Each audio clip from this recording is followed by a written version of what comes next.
5 hari panas, trombosit turun, LED naik, limfosit turun, NRR naik, B-dimer naik banyak. Untuk dokter yang tahu sedikit-sedikit tentang COVID, ini cukup untuk menduga ini COVID. Saya pikir mau saya rawat sendiri. Dia anggota keluarga saya, lalu cuman bagaimana memastikannya? Tidak usah buang duit lah, cukup tes antigen aja, lebih murah dari PCR. Benar bukan? Salah besar. Seorang teman sekelas saya, Dokter Paramita, kasih tahu saya, jangan didokteri sendiri ya. Ini COVID berbahaya. Bisa terjadi perubahan mendadak. Saya tersentak. Oh iya ya, itu benar. Apalagi ini sudah minggu kedua. Terima kasih banyak, Dokter Mita.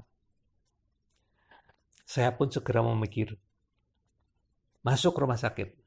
Nah, baru muncul pertanyaan lain. Mana hasil tes PCR?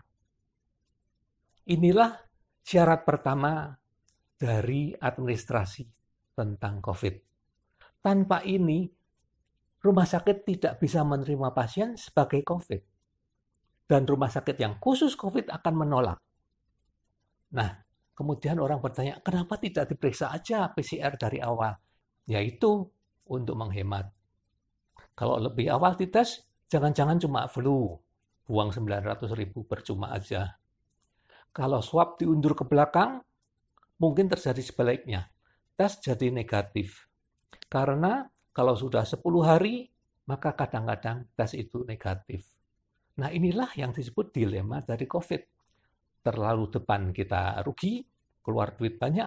Terlalu ke belakang kita rugi, tesnya bisa negatif. Meskipun dia benar-benar sakit. Ya. Nah, sekarang misalnya sudah diketahui bahwa PCR positifnya. Apa yang harus dilakukan? Ini adalah administrasi kedua. Telepon 119 atau lapor puskesmas.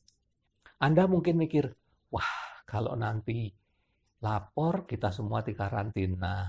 Kalau punya warung akan ditutup dan sebagainya. Tapi pikirkan, kalau lapor, maka puskesmas bisa bantu cari rumah sakit. Sekarang cari rumah sakit itu setengah mati loh.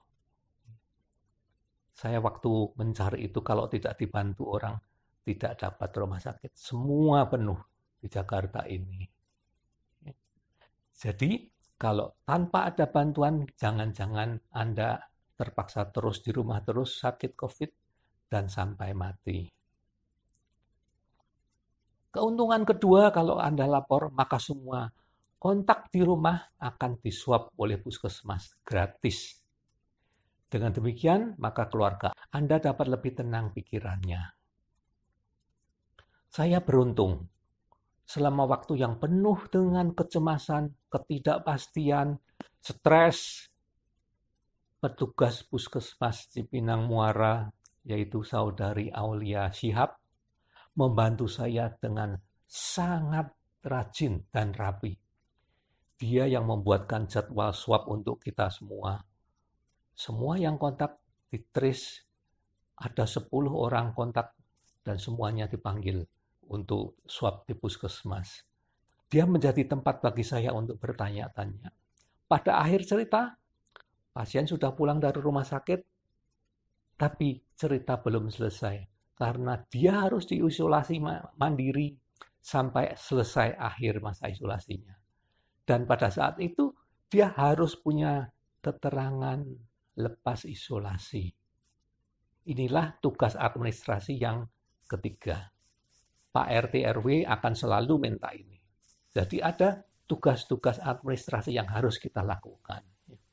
Nah, selama ini petugas saudari Aulia tadi dengan rajin dia mengirimkan secara fisik surat tersebut, padahal saya itu belum pernah ketemu dengan dia sampai saat ini. Tapi jasanya akan saya selalu ingat. Saya lalu tanya, apa jabatanmu di puskesmas?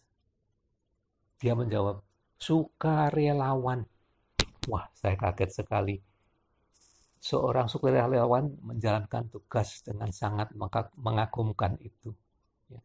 Dia menjalankan tugasnya lebih dari apa yang ditugaskan. Dan semua itu dikerjakannya dengan riang dan gembira. Sekali lagi, terima kasih banyak Adik Aulia. Semoga kamu menjadi teladan bagi tenaga puskesmas lainnya. Jadi ringkasannya, tugas administrasi yang harus dilakukan oleh penderita COVID adalah satu, punya surat PCR.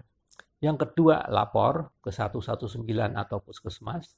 Yang ketiga, minta surat keterangan lepas isolasi kalau sudah sembuh atau surat kematian kalau tidak lepas dari rumah sakit. Kesimpulan saya yang lain adalah kalau bisa rawatlah di rumah sakit sedini mungkin. Perubahan tidak bisa diramalkan, bisa sangat cepat terjadi. Oh ya, ada tambahan. Untuk bawa ke rumah sakit setelah pasien positif corona tadi ya, saya minta bantuan ambulans. Saya telepon ke nomor 112 dan segera jam setengah 12 malam mereka datang dengan baju robot, APD lengkap, ya. Terus langsung dibawa ke rumah sakit dan semua ini gratis. Waktu saya mau beri tip kepada para perawat itu, mereka menolak. Nggak usah. Luar biasa. Saya cuma ingat satu nama, Rizky. Terima kasih banyak Rizky, sampaikan kepada temanmu. Sekian dan terima kasih.